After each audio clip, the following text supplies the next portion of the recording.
प्रिय मित्रों, खुदावन यीशु मसीह के उसके पवित्र और सामर्थी नाम के वसीले से आप सबों को सलाम।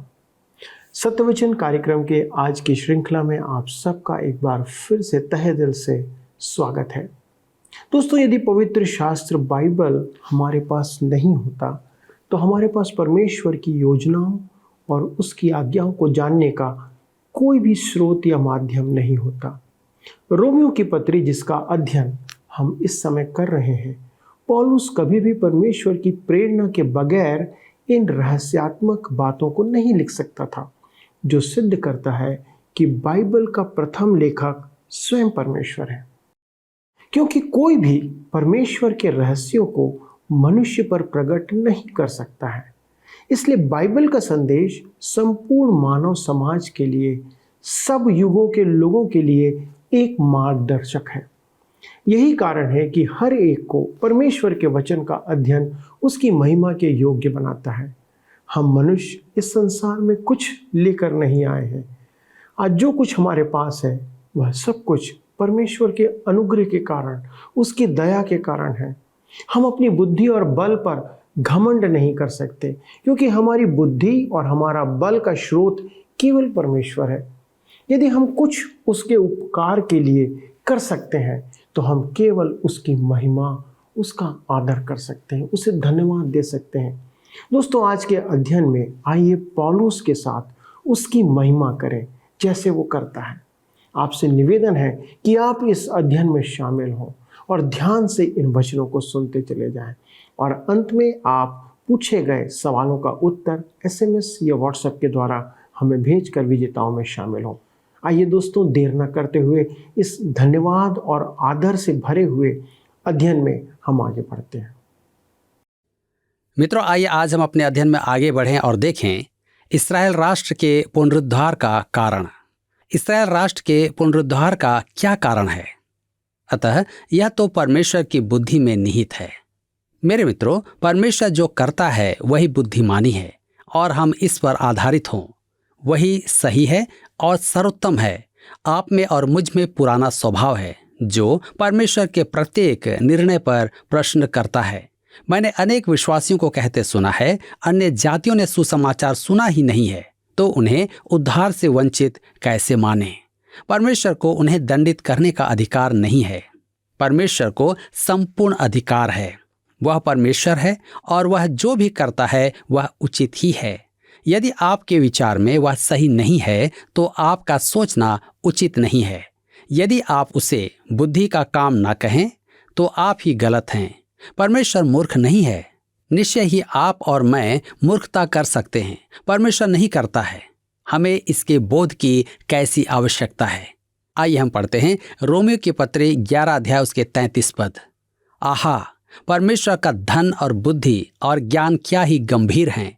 उसके विचार कैसे अथाह और उसके मार्ग कैसे अगम हैं। पौलुस अब उस स्थान पर आ गया है कि वह अपने चर्चा के विषय में व्यक्त बुद्धि और महिमा को समझ पा रहा है। इस पद पर गोटेट की टिप्पणी ध्यान देने योग्य है। एक यात्री की नाई जो ऊंचे पर्वत की चोटी पर पहुंच गया है, प्रेरित भी पीछे पलटकर देखता है और विचार करता है।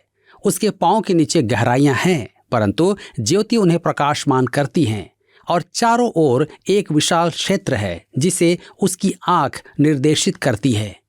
यह पद स्तुति पद है, विवाद नहीं है, तथापि महानतम विवाद है। यदि हम इस्राएल, अन्य जाति और हमारे साथ परमेश्वर के व्यवहार को समझ नहीं पाए तो इसका अर्थ यह नहीं कि उसमें उचित और पर्याप्त कारण नहीं है। कठिनाई वास्तव में यह है कि हम परमेश्वर की बुद्धि और उसके मार्गों को समझ नहीं पाते हैं। पहला कुरिन्थियों के पत्री 2 अध्याय के 14 पद में पौलुस कहता है, परंतु शारीरिक मनुष्य परमेश्वर के आत्मा की बातें ग्रहण नहीं करता, क्योंकि वे उसकी दृष्टि में मूर्खता की बातें हैं, और न वह उन्हें जान सकता है, क्योंकि उनकी जांच आत्मिक रीति से होती है। एक बार यात्रा में मेरे बेटे को तेज बुखार हो गया। मैं उसे डॉक्टर के पास ले गया। वह नहीं समझ पा रहा था कि डॉक्टर उसे प्रशिक्षण के दौरान कष्ट क्यों दे रहा है। उसने रोते रोते कहा, पापा, आप मुझे यहाँ क्यों लाए हैं? वह समझ नहीं पा रहा था कि मैं उसकी रोगावस्था में उसके लिए यथासंभव बुद्धिमानी का काम कर रहा था, क्योंकि मैं उससे अत्यधिक प्रेम करता हूं। मेरे प्रियो, परमेश्वर हमारे लिए वही करता है जो सबसे अच्छा हो। हम हमारे साथ होने वाली घटनाओं को समझ नहीं पाते, परंतु हमें यह मानना है कि परमेश्वर हमारी भलाई के लिए ही ऐसा होने देता है। हम तो अबोध बालक की नाई हैं। हम परमेश्वर के मार्गों को समझ नहीं सकते। हमारी परिस्थितियां सदा ही अधीन न हो, परंतु वे परमेश्वर का धन और बुद्धि और ज्ञान ये उभरती हैं। परमेश्वर हमसे कहता है यशायाह नबी के पुस्तक 55 अध्याय उसके 8 और 9 पद में, क्योंकि यहोवा कहता है, मेरे विचार और तुम्हारे विचार एक समान नहीं है, न तुम्हारी गति और मेरी गति एक सी है, क्योंकि मेरी और तुम्हारी गति में और मेरे और तुम्हारे सोच विचारों में आकाश और पृथ्वी का अंतर है। ओह, हमें इस सत्य के बोध की कैसी आवश्यकता है। रोमियो के पत्र 11 अध्याय उसके 34 और 35 पद में लिखा है, प्रभु की बुद्धि को किसने जाना, या उसका मंत्री कौन हुआ, या किसने पहले उसे कुछ दिया है जिसका बदला उसे दिया जाए। ये प्रश्न तो आसान है, परंतु उनका उत्तर आसान नहीं है। प्रभु की बुद्धि को किसने जाना? किसी ने भी नहीं। यही उत्तर है। पौलुस की हार्दिक इच्छा थी कि उसे जाने, इसलिए उसने कहा फिलिपियों की पत्री 3 अध्याय उसके 10 पद में, और मैं उसको और उसके मृत्युंजय की सामर्थ को और उसके साथ दुखों में सहभागी होने के मर्म को जानूं और उसकी मृत्यु की समानता को प्राप्त करूं। उसका मंत्री कौन हुआ? परमेश्वर का परामर्शदाता कोई नहीं है। मैं अनेक कलीसियाई समितियों को जानता हूं जो सोचती हैं कि वे परमेश्वर को अच्छी राय दे रहे हैं। उसे आवश्यकता नहीं है। आपको स्मरण होगा कि प्रभु यीशु ने पृथ्वी पर रहते समय किसी से परामर्श नहीं लिया था। एक बार जब 5000 लोगों के जनसमूह को भोजन खिलाने की बात उठी थी, तब उसने फिलिपुस से पूछा, हम उनके भोजन के लिए कहां से रोटी मोल लाएं? उसने यह प्रश्न क्यों किया था? उसने यह बात उसे परखने के लिए कही, क्योंकि वह आप जानता था कि वह क्या करेगा। इसे हम यूहन्ना रचित सुसमाचार 6 अध्याय उसके 5 और 6 पद में पाते हैं। उसे फिलिपुस के परामर्श की आवश्यकता नहीं थी। सच तो यह है कि उसने अपने शिष्यों के परामर्श की आवश्यकता नहीं समझी थी।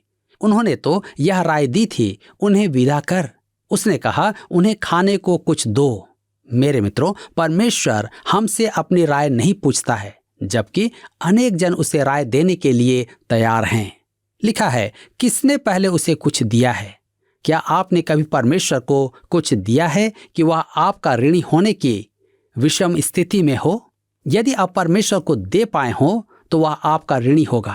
आपके पास जो कुछ भी है, क्या वह सब उसी का दिया हुआ नहीं है?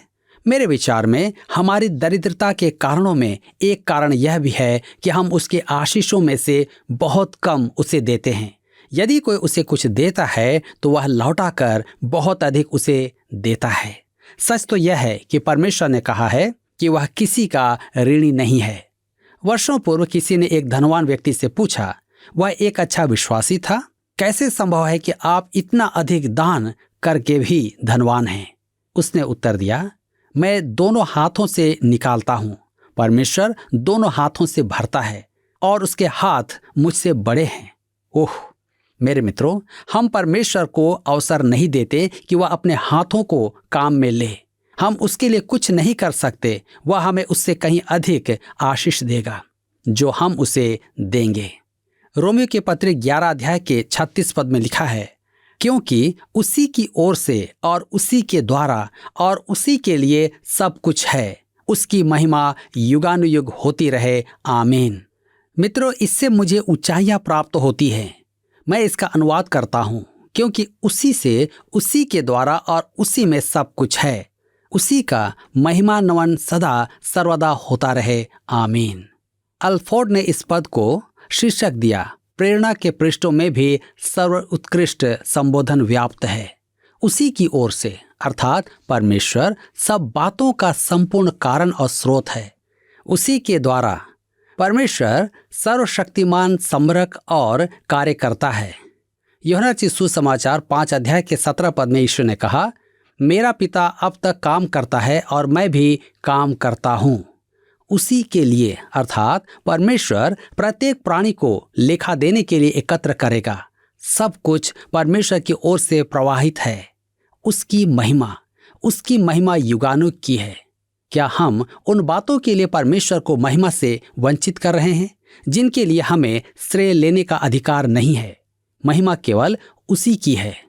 मेरे मित्रों, हम कैसे अद्भुत धर्मशास्त्र का अध्ययन कर रहे हैं और उससे हटने का मन नहीं करता है। यहाँ पर अध्याय 11 समाप्त होता है और अब हम अध्याय 12 से अपने अध्ययन को जारी रखेंगे।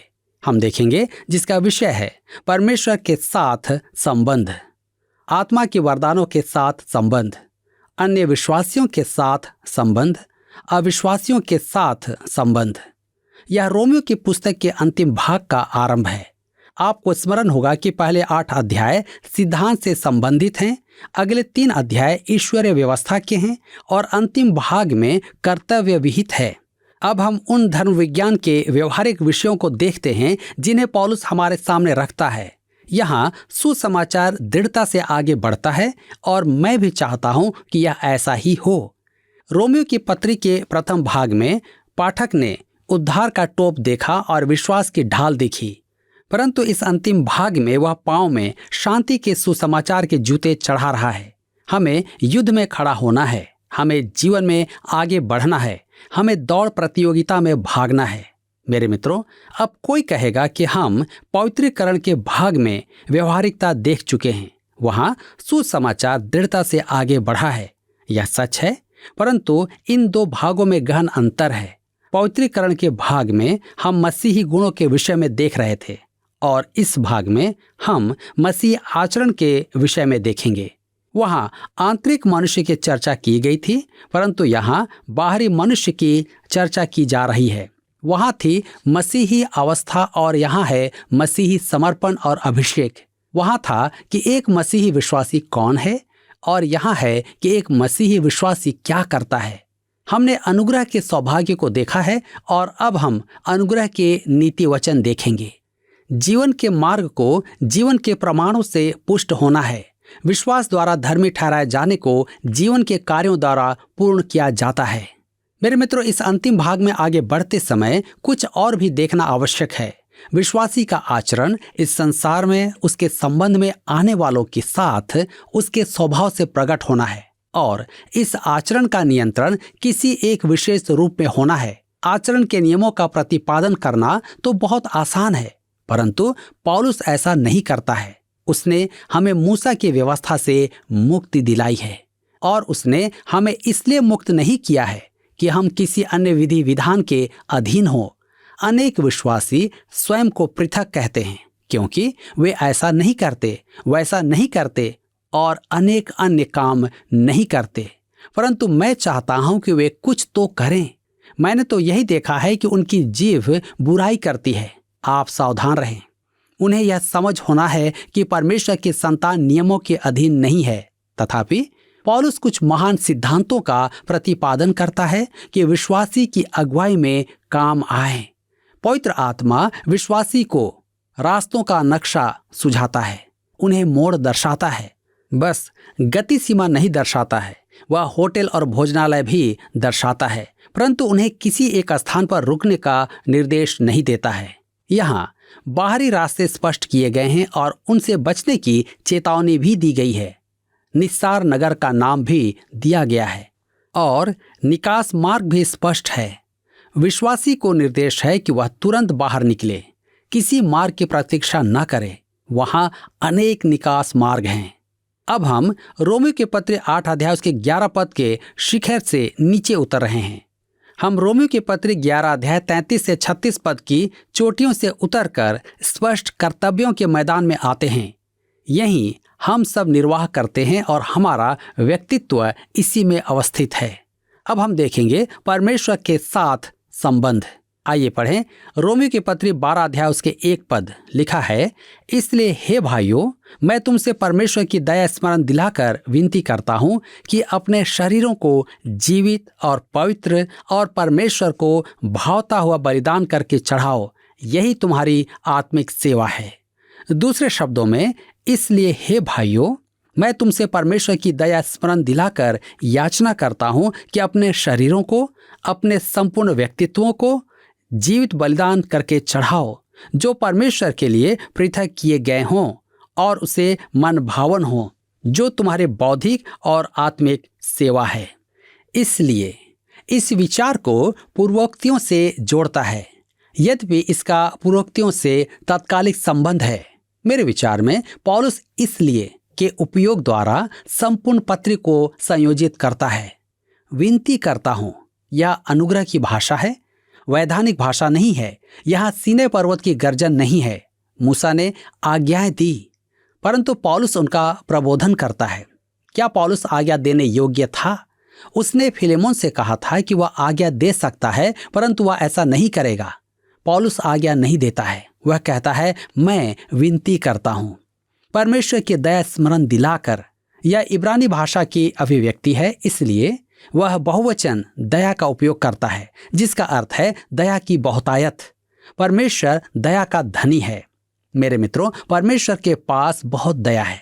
उसे मेरे लिए बहुत दया काम में लेनी होती है, परंतु आपके लिए उसके पास अभी बहुत अधिक दया है। दया का अर्थ है परमेश्वर का तरस, उसकी अनुकंपा, उसकी उदारता, उसकी अनुकंपा अचूक है। आगे कहता है चढ़ाओ, अर्थात उसे समर्पित कर दो। यही शब्द, यदि आपको स्मरण हो, अध्याय 6 में आया था। यद्यपि कुछ टीकाकारों के अनुसार अध्याय 6 में इसका उपयोग मन के संदर्भ में है और यहाँ इच्छा के संदर्भ में है, जबकि मेरे विचार में ऐसा अंतर सही नहीं है। दोनों स्थानों में यह इच्छा के संदर्भ में है। अध्याय 6 में मसीही चरित्र का अभिप्राय है परमेश्वर के अधीन होना। यहाँ मसीह समर्पण और आचरण से अभिप्राय है। कहता है अपने शरीरों को, अर्थात अपने संपूर्ण व्यक्तित्व को। हमारी देह हमारी अभिव्यक्तियों का माध्यम है। मन, अनुराग, इच्छा आदि सब, और पवित्र आत्मा इनका उपयोग करता है। इस विस्तृत परिक्षेत्र को प्रदर्शित करने हेतु विंसेंट ने कुछ पदों का संग्रह किया है। हमें अपनी देह में परमेश्वर का महिमान्वन प्रकट करना है। पहला कुरिन्थियों के पत्र 6 अध्याय के 20 पद में लिखा है, क्योंकि दाम देकर मोल लिए गए हो, इसलिए अपनी देह के द्वारा परमेश्वर की महिमा करो। और तब फिलिपियों के पत्र 1 के 20 में लिखा है, मैं तो यही हार्दिक लालसा और आशा रखता हूं कि मैं किसी बात में लज्जित न हूं, पर जैसे मेरे प्रबल साहस के कारण मसीह की बड़ाई मेरी देह के द्वारा सदा होती रही है, वैसे ही अब भी हो, चाहे मैं जीवित रहूं या मर जाऊं। दूसरा कुरिन्थियों के पत्र 4 के 10 में कहता है, हम यीशु की मृत्यु को अपनी देह में हर समय लिए फिरते हैं कि यीशु का जीवन भी हमारी देह में प्रकट हो। अपनी इच्छा के द्वारा ही हम अपने संपूर्ण व्यक्तित्व को परमेश्वर के हाथों में छोड़ देते हैं। यह हमारी आत्मिक सेवा है, जो परमेश्वर को भावता हुआ बलिदान है। यह हमारी विवेकी सेवा है और यह परमेश्वर को भावती है। रोमियो के पत्र 12 अध्याय के 2 पद में लिखा है, इस संसार के सदृश न बनो, परंतु तुम्हारे मन के नए हो जाने से तुम्हारा चाल चलन भी बदलता जाए, जिससे तुम परमेश्वर की भली और भावती और सिद्ध इच्छा अनुभव से मालूम करते रहो। मेरे मित्रों, इस पद का अति उत्तम अर्थानुवाद केनेथ एस वेस्ट ने किया है। वो इस प्रकार है, उस बाहरी अभिव्यक्ति को स्वीकार मत करो जो तुम्हारे भीतर से नहीं उठती है और तुम्हारे आत्मिक मानव का प्रतिनिधित्व नहीं करती है, अपितु इस संसार की है। परंतु अपने मन के नवनीकरण द्वारा अपनी बाहरी अभिव्यक्ति को अपने भीतरी उद्गारों के अनुरूप परिवर्तित करो, जो तुम्हारे भीतरी मानव का प्रतिनिधित्व है और परमेश्वर की इच्छा की परख का परिणाम है। भली और भावती और परिपूर्ण इच्छा, और जब यह ज्ञात हो कि वह अनिवार्यताओं को संतुष्ट करती है, तो उस पर अपनी स्वीकृति की मुहर लगा दो। मेरे मित्रों, यद्यपि यह व्याख्या बहुत बड़ी है, यह ठीक वही है जो पौलुस इस गद्यांश में कहना चाहता है। पौलुस विश्वासियों से अनुरोध करता है कि वे अपने जीवन और आचरण को अंधों की नाई वरन कलीसिया के अन्य सदस्यों की नाई ना बनाएं। मैं कुछ ऐसे लोगों को जानता हूं जो सहभागिता में अपने पर ऐसा दिखावा करते हैं जो वास्तविक में कभी नहीं होता है। वे अति धर्मी दिखाई देते हैं। हे प्रभु, जब वे सभा में उपस्थित होते हैं तो आपको ऐसा प्रतीत होता है कि उनके प्रभा मंडल चमक रहे हैं। वे ना तो स्वाभाविक हैं और न ही सामान्य हैं। यदि आप निकृष्ट और तुच्छ बातें सुनना चाहते हैं तो आप उनसे अवश्य भेंट करें। परमेश्वर की संतान को ऐसा नहीं होना है। हमें सामान्य व प्राकृतिक ही बने रहना है, या मैं कहूँगा सामान्य व आत्मिक। कोई भूमिका निभाना बहुत आसान है, इसी को आडंबर कहते हैं। यूनानी में ढोंगी का अर्थ है मंच पर अभिनय करने वाला। ढोंगी का अर्थ है प्रत्युत्तर देने वाला। अभिनय में इसका अर्थ है अपना अभिनय, सही संकेत पाकर सही अभिनय करना। मित्रों, हमारे दैनिक जीवन में आडंबर का अर्थ है कि हम वह दिखते हैं जो वास्तव में है नहीं। मैंने वर्षों के अनुभव से यह सीखा है कि जो आपकी चाटुकारी करते हैं और मुस्कुराते हैं और आपकी पीठ थपथपाते हैं, वे आपके कटु बैरी हो सकते हैं। उनका साथ बहुत खतरनाक होता है। शेक्सपियर ने कहा था कि संसार एक मंच है और हर एक मनुष्य को अपनी भूमिका निभानी है। विश्वासी का जीवन ऐसा नहीं है, उसे सच्चा होना है, क्योंकि पवित्र आत्मा उसमें काम करता है और मन के नवीनीकरण द्वारा उसका जीवन बदलता रहता है। पौलुस बार बार इस ओर ध्यान आकर्षित करता रहता है।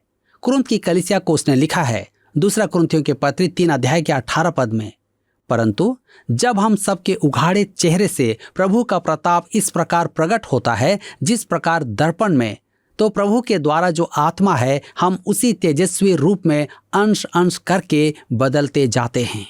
उसने तीतुस को भी लिखा, तीतुस की पत्री 3 उसके 5 पद में, तो उसने हमारा उद्धार किया और यह धर्म के कामों के कारण नहीं जो हमने आप किए, पर अपने दया के अनुसार नए जन्म का स्नान और पवित्र आत्मा के हमें नया बनाने के द्वारा हुआ।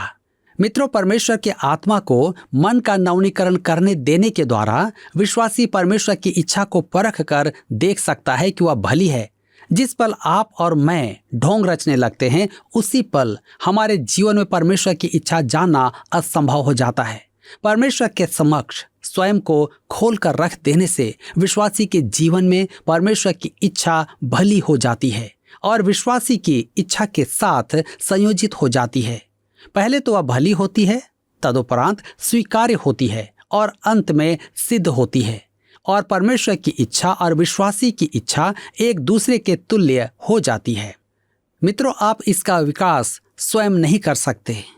फिलिपियों की पत्री 4 के 13 में पौलुस ने कहा, जो मुझे सामर्थ्य देता है उसमें मैं सब कुछ कर सकता हूँ। विश्वासी परमेश्वर की इच्छा को पूरी कर सकता है। विश्वासी होने का नाटक नहीं करना एक अद्भुत बात है। जैसे हैं वैसे ही रहें और परमेश्वर के आत्मा को आप में काम करने दें। हेनरी सी मूल ने इसी बात को इस प्रकार व्यक्त किया, मुझ में वह अशांत इच्छा नहीं जो यहाँ वहाँ भटके कोई महान काम या रहस्य की खोज में। मेरे साथ तो एक बालक की नाय व्यवहार किया जाएगा और मार्गदर्शन दिया जाएगा कि कहाँ जाऊं। उस स्थिति में आ जाना कि परमेश्वर को सब कुछ सौंप दें। पौलुस हमसे यही करने का निवेदन करता है। यही आनंद का मार्ग है। यही आपके जीवन की परिपूर्णता का मार्ग है। यदि आप कलीसिया या सभाओं में ढोंगियों के मध्य हैं तो परमेश्वर के काम में उनसे दूर हो जाएं और ऐसा सामान्य जीवन जिएं जिसमें आप जो हैं सो दिखाई दें। मुझे किसी व्यक्ति ने कहा, मेरी पत्नी और मैंने उस समूह में जाना छोड़ दिया है। मैंने पूछा क्यों? उसने कहा, हम ऐसे स्थानों से ऊब चुके हैं जहां आपको स्वतंत्र रहना पड़े, जो आप नहीं हैं वह दिखाना पड़े। वहां हर एक मनुष्य पूर्ण रूपेण विरूप है। मुझे इसका बोध तब हुआ जब मुझे उस समूह के एक अति धर्मी मनुष्य से भेंट करने का अवसर मिला। उसका व्यवहार और संपूर्ण आचरण भिन्न था। मेरे मित्रों, क्या आज आप भी ढोंगी जीवन तो नहीं जी रहे हैं? आज अवश्य ही इस पर विचार करें। पिछले प्रश्न का उत्तर है बी, कलीसिया। जैतून का वृक्ष इस्राएल राष्ट्र का प्रतीक है और जंगली जैतून कलीसिया का। आज का प्रश्न है, अध्याय 12 पद 1 में शरीर से क्या तात्पर्य है? ए, देह, बी, आत्मा, सी, प्राण, डी, संपूर्ण व्यक्तित्व। मित्रों, इस प्रश्न का उत्तर हमें कल सुबह 6 बजे से पहले विकल्प ए, बी, सी या डी के साथ अपना नाम, पता, स्थान के साथ 9651433397 पर एसएमएस या व्हाट्सएप करें। सभी विजेताओं को विशेष पुरस्कार प्रदान किए जाएंगे। धन्यवाद। क्या आपको यह कार्यक्रम पसंद आया? अभी हमें एक मिस कॉल करें और आप अगले विजेता हो सकते हैं।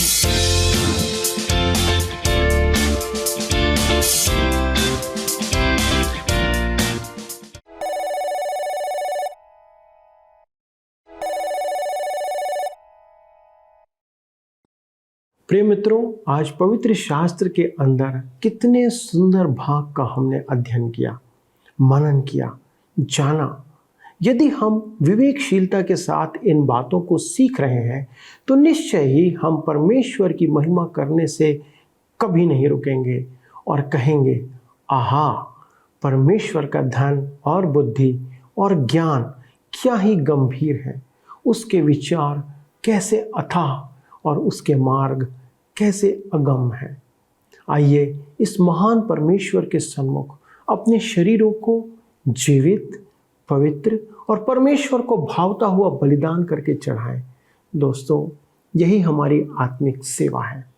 और निश्चय करें कि इस संसार के सदृश ना बने, परंतु अपनी बुद्धि के या हमारी बुद्धि के नए हो जाने से हमारा चाल चलन भी बदलते जाए, जिससे हम परमेश्वर की भली, भावती और सिद्ध इच्छा अनुभव से मालूम करते चले जाएं। दोस्तों, आज अपने जीवन के बारे में विचार करें। कहीं हम अपने जीवन की लापरवाही के कारण से परमेश्वर की महिमा की चोरी तो नहीं कर रहे हैं? कहीं हम लापरवाह होकर परमेश्वर की महिमा को दरकिनार तो नहीं कर रहे हैं? आइए परमेश्वर को ऐसा परमेश्वर जानकर और मानकर हम उसका आदर करें, क्योंकि परमेश्वर उनका आदर करता है जो उसका आदर करते हैं। परमेश्वर आपको बहुत आयत से आशीष दे और आपकी रक्षा करते रहे। धन्यवाद।